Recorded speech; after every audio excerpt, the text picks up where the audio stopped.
once again, a very warm welcome to you. Nice weather outside this morning. Thank you very much for having taken time right in the middle of the week and be with us today.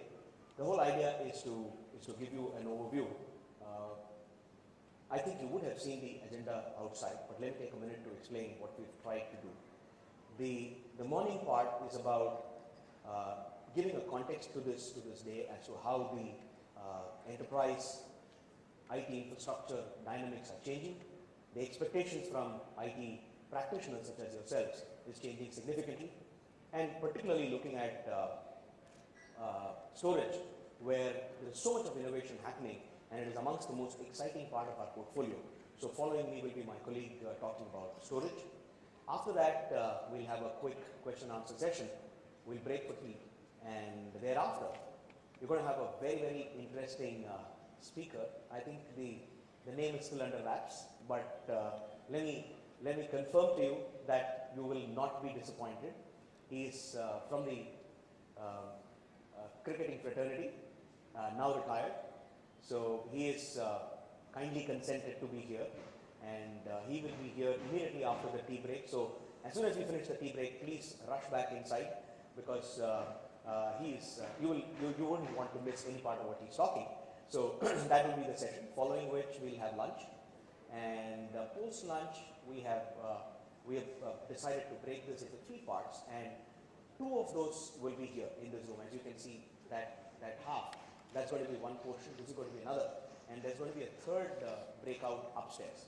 I think your views and your inputs have been taken, and you have all been assigned to specific breakouts, but generally the breakouts have been structured as one of them is entirely about consolidation, virtualization, cloud, and data center related dynamics.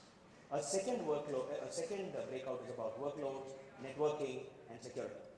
A third breakout is about big data, a lot about clients, a lot about how do you enable anytime, anywhere connectivity, etc.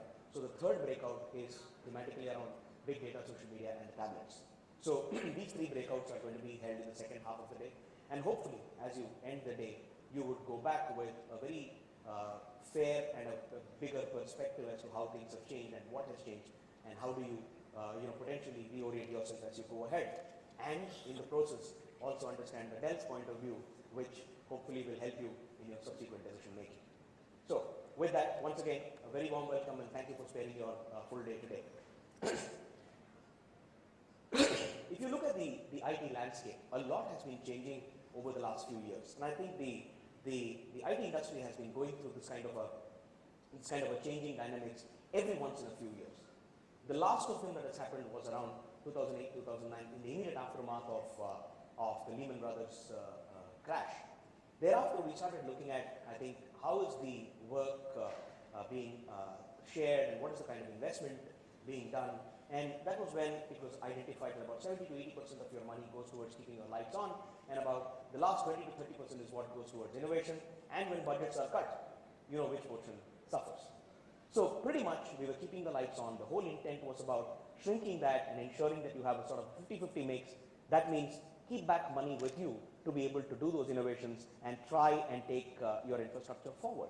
We saw a couple of years of some movement here and there, but broadly, the revolution around social media, the revolution around the tablets, the demand of being connected anytime and anywhere, and the humongous amount of data that is getting generated every day.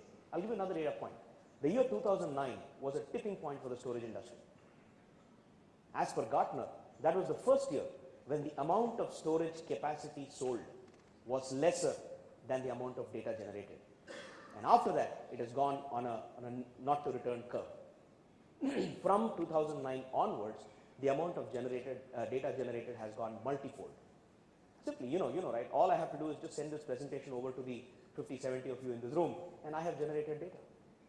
70 times maybe 5, 7, 10 MB. I don't know what the size is, but that's all I have to do to generate data. Imagine the number of videos, the photos, all that we post on social media, all that we store elsewhere. The amount of data being generated is humongous, right? So storage industry has gone through significant amount of revolution, co-terminus with that of the tablet and the social media revolution.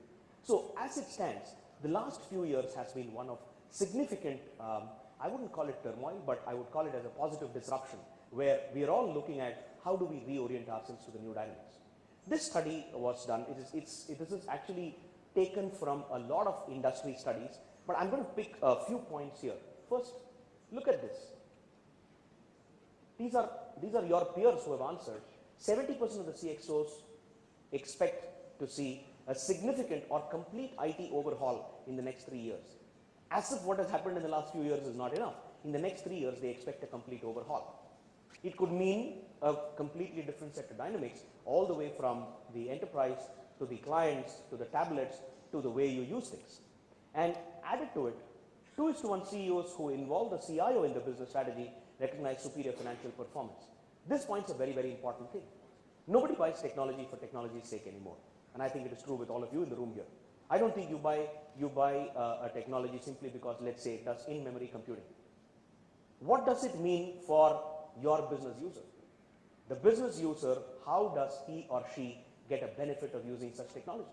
Which means all of us are now beginning to talk outcomes. It's been a learning for us as well, as to how do we come and talk to you and help you sell this to the business leaders as to what is the kind of business outcome that it is going to deliver. So business model changes, business operational changes, and business analytical changes, all of them have happened over the last few years, with the result that everybody is looking at outcome-based investments. So it's no more return on just a return on money invested, it's more return on your information. How do you use that information? How do you use that effectively in the future? So CEOs believe that when CIOs are involved in such a decision making, it definitely improves their financial performance. So clearly, from IT as an enabler, IT has moved into becoming IT as actually a business bedrock, the foundation on how the business dynamics can change. Look at the other point here. 43% of CXOs say their company will increasingly use IT as a commodity service to be bought and sold when needed. So IT is now becoming a services to the rest of the organization, the rest of the businesses. So how do you improve your services delivery mechanism becomes an increasingly important way as to how you deal with IT. So conceptually, what do you do with the hardware that you have? How do you optimize is important. How do you manage your infrastructure? How do you look at that as an enabler for business outcome is important, and how do you give services delivery? That is extremely important. So that is the summary of mostly what is here. Rest of it is you can just read through. I'll probably give you some 20 seconds, but it's a lot of data. I just wanted to pick some 2-3 of them which is relevant to you. Okay? So a lot is happening with IT. And what is the transformation expected? There was a time that a physical presence in an office enabled you to reach out an infrastructure. There was a time when actually you needed to go to the office, and probably there was one PC which could take printouts of emails and was given to people. But today, I can sit here and work on my official infrastructure.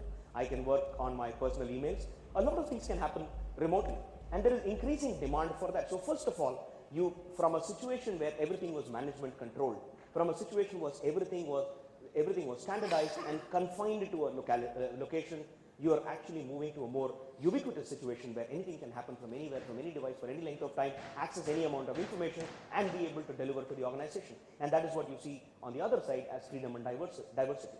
So from a situation where everything was hierarchical, everything was dependent on a core set of expertise available with an organization at their headquarters, from a situation of having a very predictable kind of an infrastructure and very close in the architecture, we are moving towards a more open environment. We are moving towards an environment which is completely disaggregated, and any physical location does not matter even for servers today. You can have a virtual machine sprawl spanning 3 different data centers. So looking at this kind of a change is the first awakening that all of us went through.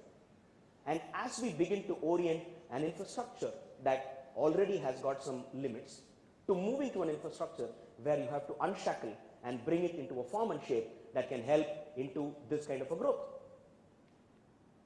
So what are you faced with when you attempt to do that? You want to do more with less because budgets are not growing. You have huge levels of complexity because inadvertently you have let silos come into your infrastructure. You know, there are different types of desktops and laptops, different versions, different operating systems. There are different versions, and you've got a server silo, a storage silo, a networking silo. Networking is linked with somebody who's bringing bandwidth. So the person bringing bandwidth is not looking at the edge of the network. So, and how do you keep it all secure becomes an important problem as you see down increased threats. The resources are over attacked, so we thought we don't have enough budgets, let's stretch the life of that particular product maybe another year or maybe 2 years, take more AMC. So that older hardware with the newer software, with the newer features was not giving the kind of response time. If it was not giving the response time, then your people are not productive. So if they are not productive, obviously it affects the business outcome. So you're caught in this kind of a vicious cycle. Where do you start? You have your past investments. You have a technology that you've owned, and you've committed yourself to that technology over a period of the last few years. And you have a certain level of complexity because in the past we dealt with all of them as discrete individual items. But looking at it in a context of where everything is connected and everything needs to enable anybody to access anything from anywhere, from any device, and be able to communicate and collaborate faster is the new world. So how do you respond faster? How do you perform to the organization's need? And in the process, how do you still lower the cost? To do all this, you're not going to get a blank check anyway. So this is the kind of conflict, and this is the kind of spiral that you're being pulled into. So what you need to do is to break free from this position. So how do you approach it? What are the alternatives available to you? If you plot solutions on an operational efficiency on one axis and agility and scalability on the other axis, you have these options available in the marketplace. One of our competitors believes that the more monolithic, the more complex you keep the infrastructure, the more they are relevant. But if you buy this infrastructure, then you are committed to them. Tomorrow they can sell you memory at the cost of a server. You're stuck with that technology. You've overcommitted yourself to such a technology. Is that the right kind of scaling 3 years down the line? Is that the right kind of infrastructural core that you would want 3 years down the line? Another here is a bunch of low-cost commodity components. And when you have to buy something which is at the top of the stack, then you've got to buy everything underneath that. And there is no uniform manageability for all of them. That's another competitor. There is a third one, who's a new kid on the block, looking at keeping your capital expenditure higher, but perceptibly wanting to keep your operational expenditure lower. But what they will not tell you, that there is so much of proprietary architecture between different parts of their data center infrastructure that subtly they will ensure that you end up buying their own different solutions only, which in effect means that you can have a 70% share of the market with 70% margins, which is not useful to you.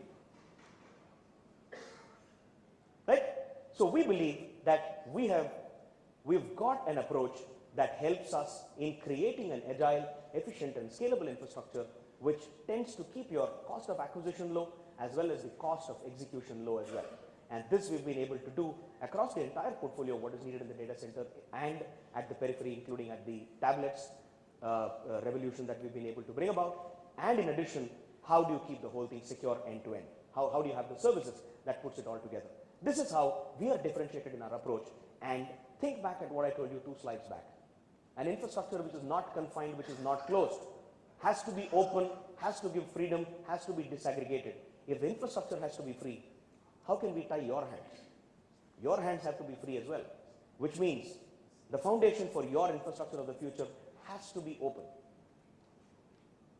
None of the other 3 will look at open infrastructure. Their very foundation is proprietary. Our very foundation is open standards. That is where we believe we are right in the center, right at the kernel of what the future needs to be. This is how our approach is strongly differentiated and well in tune with what we believe you would need. We heard you, we took your feedback, and that is why we've had all these acquisitions. Look at this, the transformation, and what I spoke about a while back is clearly pictorially represented here. Look at the left side of the chart. You could have a variety of applications on different platforms, different operating systems, and you could have a pool of interconnected resources, networks and storage, and all of them in a very diverse kind of a manner. But you need to get to, first of all, you need to transform, have the right kind of business class connected devices that are able to access the information, have the right kind of converged infrastructure and a private cloud which is able to provide this infrastructure to even the remotest of user and provide the right kind of graded usage. have the right, I spoke about this, have the right kind of delivery and the management tools that are able to deliver this. Manage your information, because there is humongous information being brought about. Data has to get converted to information, information has to get converted to insights, and that insights has to drive business outcome. That is when the data is useful, otherwise the data is not useful. So how do you manage your information, which helps in decision making? And that should be the goal of information technology. And most important, how do you provide a platform that is secure? This, we believe, is how the infrastructure, an agile and efficient and scalable infrastructure of the future has to be defined. And to be able to do that, we believe we've got the right combination. We've got the right kind of solution stack that can enable you to deliver that. And if you look at it, we've just plotted some of our acquisitions across each and every one of those parameters that you saw in the previous slide. Each and every acquisition that we have made is directly positioned across one or more of each of those pillars, each of the 6 pillars that I spoke about. You talk about, what we, one of the first acquisitions that we made, Pero, this was in the year 2009. The services that we are able to provide helps you in the transformation, as well as helps you in providing the business class and the cloud services, as well as in application migration, application modernization. Talk about Quest, we have the software that is capable of providing solutions on management, on security, and on devices, distributed devices handling, as well as on storage and data backup. Right? Each and every one of the acquisitions that we have made has got a position in one or more of these. I'll spend a minute on convergence. I spoke about convergence in the previous slide. Let me tell you, convergence is not a new technology. Is not something that you've got to begin bottoms up. Convergence just enables you to look at how you bring the disparate silos in the organization into one single approach. And I talked about it. The core of the infrastructure, how do you look at bringing about a single unified view, a server and a storage and a network? The management, how do you bring them into a single console? How do you make it simple for you to be able to manage so that you're able to derive an understanding of what is happening? And the services delivery, applications and services delivery. So our convergence approach is amongst the cleanest in the industry. We look at it in 3 different vectors, and we've got solutions right across each of them. One of the products that you're going to see is a nice data center in a box kind of a solution, which we call as Vertex, and it is on display. And I think you'll have a video as to what the product is as well. This has got server, storage, and networking in a single box, and that can run from here.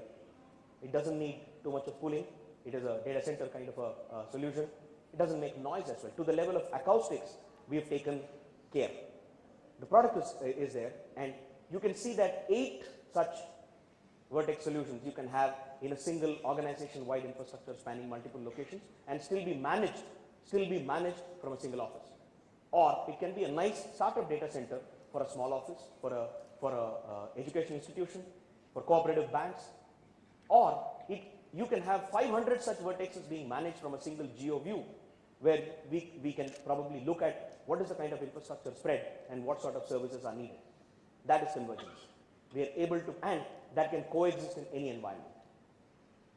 So those are the kind of solutions that you will see us launching and delivering to you here and now. You will hear a lot more about the revolution that we are trying to bring around on storage in the next presentation as well. So the 4 key pillars of transformation, as we heard from you, we tried to cluster them into the 4 different vectors. What we call as, for those of you who've been in the industry and who've heard various different protocols for a lot of years, you can identify with this terminology TCP. Only the P in between is missing. It's not TCP/IP, it's TCP. Transform, connect, inform, and protect. Transform is about how do you have an infrastructure that is virtualized, consolidated, converged, cloud-enabled. That's one of the breakouts today.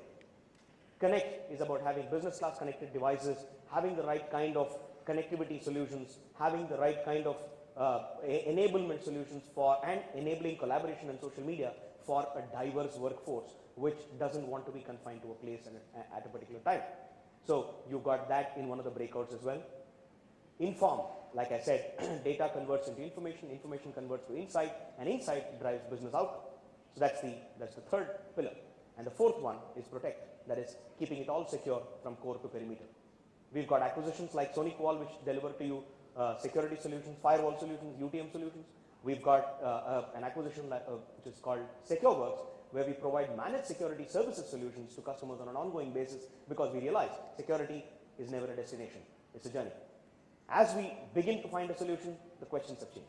That's the way security has been, and to keep the infrastructure secure, we need to provide these ongoing solutions. And so, for some of you who would have probably attended Dell sessions in the past, you would have seen this pillar growing in size. We had 2/3 of this about 2 years back. When you look at how this is structured, from servers to storage, networking, software, security, services of putting it all together, and looking at what the enterprise needs and continuing the investment, that last block was not there earlier. The blocks around security were not there 2 years back. The blocks around software, data center and cloud management, information management, etc., with the acquisition that we made, were not there earlier. And networking, we only had a relationship with different vendors, but with the acquisition of Force10, we are now able to provide you server, storage, and network, being able to communicate native 10 gig communication from a single backplane. And by the way, we are the only ones who are already talking about 10 gig to 40 gig migration, where many people are looking at 1 gig to 10 gig. 1 gig to 10 gig you can migrate today, and you don't have to rip and replace your infrastructure and move to a 40 gig in the future with Force10 solutions that we can provide. That's the extent to which we've been able to bring innovation, keeping in mind what is the need of tomorrow. So this box, with all the acquisitions plotted at the bottom, could give you a view as to how we've tried to very carefully build our portfolio across each and every one of the vectors that I spoke about earlier, and deliver the solutions that are relevant to you and that could help you optimize your infrastructure for the need of tomorrow. So the advantage that we provide is open standards, which is the fulcrum and the kernel of what we do. Not monolithic, hence, so it's open. Scalability without any constraint. Oh, you can do all that provided you have this proprietary protocol which communicates between these two. That's not what we talk. Pick up any industry standard solution, it will be able to work here. It is flexible, it is not forced. It is end-to-end. Superior ease of use, rapid time to value, and ultimate freedom of choice. The freedom of choice has to be with you, the customer, with you, the decision maker, with you, the IT practitioner, with you who faces the heat from your business people. So we believe you need to have the choice. And we've done fairly well for ourselves, and a lot of these are global data, but from an India perspective, we have grown in market share, and we are number 2 in terms of revenue share on servers. We are about close to number 4 in storage, and we expect that with more penetration, we will be able to get even better than that. But our storage solutions are now recognized as being able to deliver the needs of the hour. And in clients, we have significantly gained market share, and we are rapidly growing in areas where others are still stuttering. And you would see that going forward, this position will only get strengthened with all the challenges that are happening for various other people in the market. Right? The privatization has enabled us to take decisions much faster and deliver these solutions to you in rapidly quick time. I'll take some of the examples of what we've done with some of our customers very quickly. Indian Institute of Hardware Technology is a leading technology training organization, and they were looking at creating learning as a service option to their students, and they wanted to deliver a cost-effective IT solution model. So we partnered with them with our networking solutions. We have implemented the first software-defined network in India with our solutions, and that enabled us to reduce our port density, as you can see, by 90%. You can read through some of the data, but importantly, 90% reduction in port density and 40% reduction in the total cost of ownership, with the result that they were able to scale and they were able to deliver the same solutions to more number of students without an equivalent increase of cost, was the foundation that we delivered to them. It is still running very well, and so Shivaji, the CIO and President, has been with us on various platforms, happily sharing what we've done. And if any of you need any more information, we'd be happy to arrange for a call for you with this customer. Coffee Day. The brief that they gave us was very simple. We need to open one shop a week somewhere in the country. When an organization is growing at that pace, you can imagine what sort of IT demand will be there on that particular organization. And they were stuck with a monolithic, painful, proprietary architecture of the past. So we had to move from that proprietary Unix platform to Linux platform. We had to migrate the SAP from an earlier version to a newer version, and we delivered with server and storage and network, which was an end-to-end solution from us, and the services of putting it all together. And today, this runs completely on a Dell infrastructure. Likewise, I can take another example.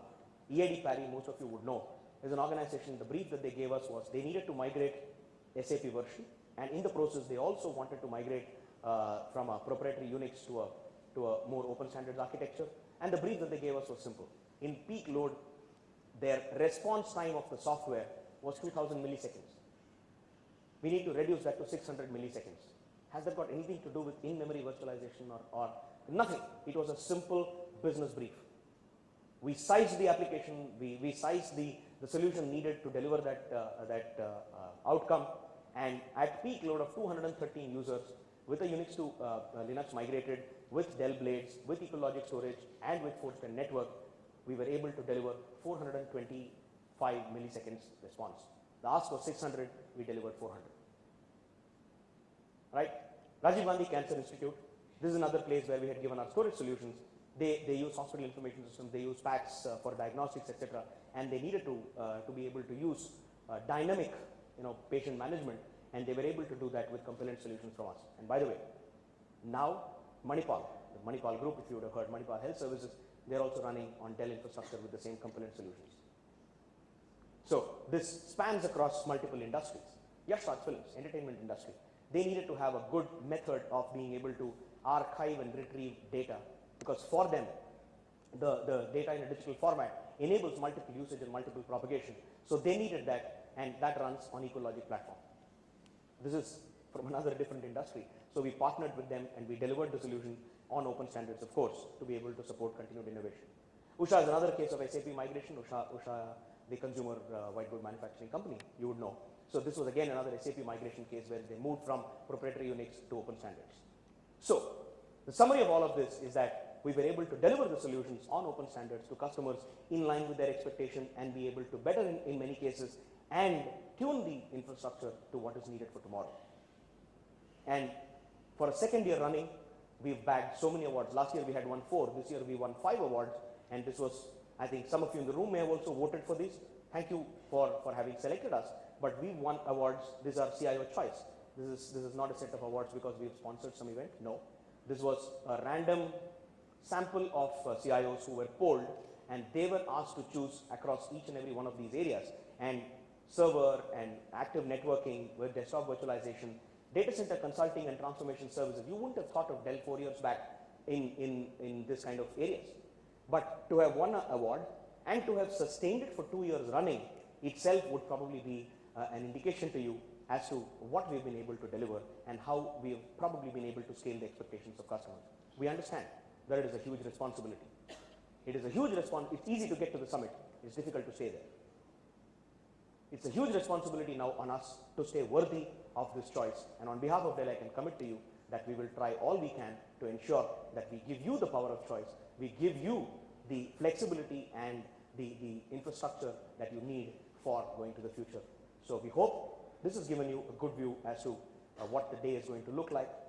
We will probably have some questions at the end of Neeraj's session. But thank you once again for sparing the day for us. Hopefully at the end of the day, you will have a much better view. Thanks.